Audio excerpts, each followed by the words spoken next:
there, and welcome back to Hold and Modify, YouTube's most poorly produced, underproduced Amiga channel. And today I want to talk about something: consoles versus Amiga. So when the Amiga was trying to make its mark, get out there and do its thing, the Amiga CD32 is the first 32-bit gaming CD-based system and all that good stuff, right? Here's the scenario, right?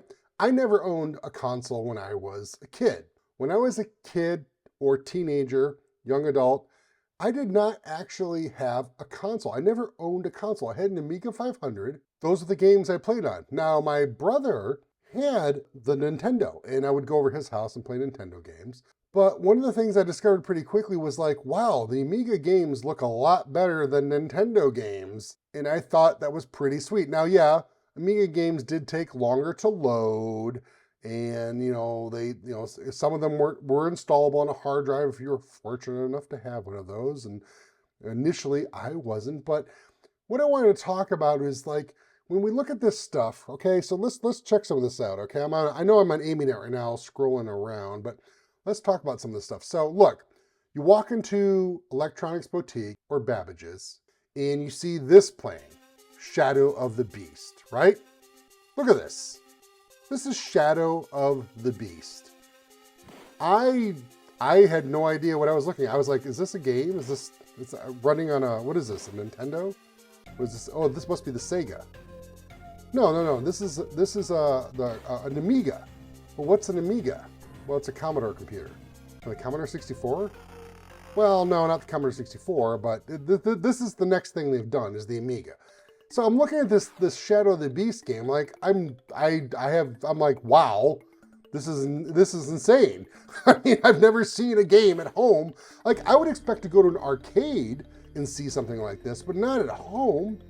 And then, they always had, so the cool thing about Electronics Boutique, they had multiple Amigas set up. Not just one, they had like 3 or 4. So then you'd go to the next one. It was like, and look at this, Sword of Sodan. Holy crap.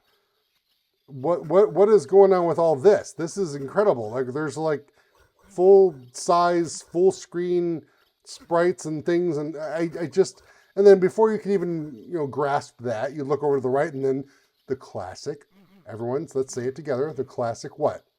Battle Chess. Yes, Battle Chess is playing over there. And I was like, Battle Chess was amazing on the Amiga because the colors look great.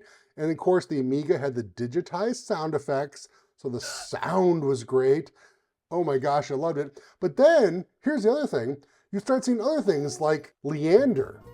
Leander was this amazing, platformer, almost a Nintendo-like platform adventure game, but it was on the Amiga. And I'm just like, what is this? I mean, you're playing it here and you're jumping around, you're doing things. I'm like, this is really cool. And then of course we had Super Frog.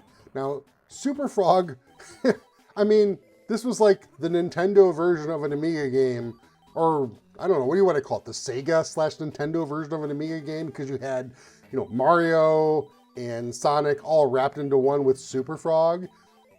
These are the kind of things that, like, I just did not even understand how computers at home that you could buy could do this.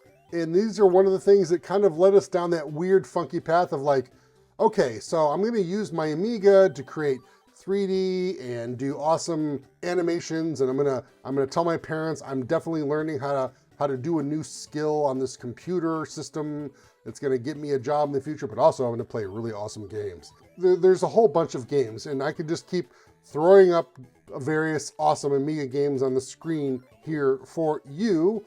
And I wonder, so what's your point? What are you talking about? You're just going to ramble about Amiga games being so great back then versus the consoles? Of course, we all know this.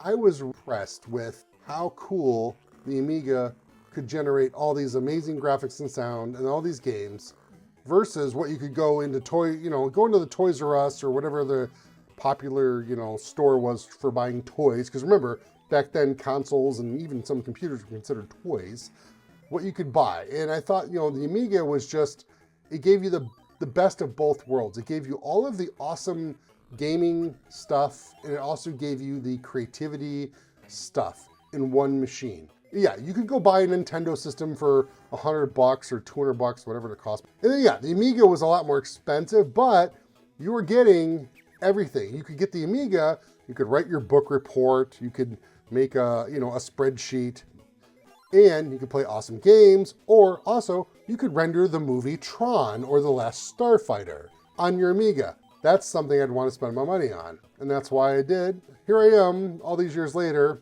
still using Amigas, and I have a YouTube channel talking about them. Okay, this is a short video. Thanks for watching. I guess I'm done with this video. I hope I made some kind of point. If you're still listening or watching, thanks for watching. Wow. Okay, bye.